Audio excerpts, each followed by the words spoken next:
দেশের টেলিযোগাযোগ খাতের উন্নয়নে তাড়াহুড়ো করে কোনো সিদ্ধান্ত নিতে চান না বিটিআরসি চেয়ারম্যান মেজর জেনারেল অবসরপ্রাপ্ত মোহাম্মদ এমদাদুল বারী। এতে উল্টো ফল হওয়ার আশঙ্কা রয়েছে তার।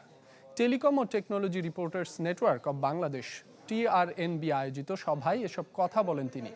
এ সময় নেটওয়ার্কের পরিধি ও সেবার মান বাড়াতে অপারেটর প্রতিষ্ঠানগুলোকে আরও মনোযোগী হওয়ার পরামর্শ দেন কমিশন চেয়ারম্যান। অভিযোগ করেন বাজার ধরতে স্বার্থপর আচরণ করছে কিছু প্রতিষ্ঠান। এ সময় অ্যামটব সভাপতি বিনিয়োগের বিপরীতে মুনাফা নিশ্চিতে উপযোগী নীতি প্রণয়নের দাবি জানান। বৈষম্য কমাতে বাংলাদেশ প্রতিযোগিতা কমিশনকে আরও বেশি কার্যকরী ভূমিকা নেয়ার তাগিদ দেন রবি, বাংলালিংক ও টেলিটকের প্রতিনিধিরা।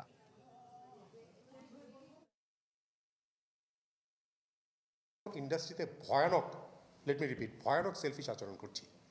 Everybody wants to grab entire business, এবং এর সবার মাঝখানে রয়েছে হচ্ছে সবচেয়ে বড় যারা এমএনওস অ্যান্ড এনটিটিএনস। এনটিটিএন চায় enter network separation without creating value, MnO চায় না, ওদেরকে দিব না, সব বিজনেস আমরা নিয়ে যাই।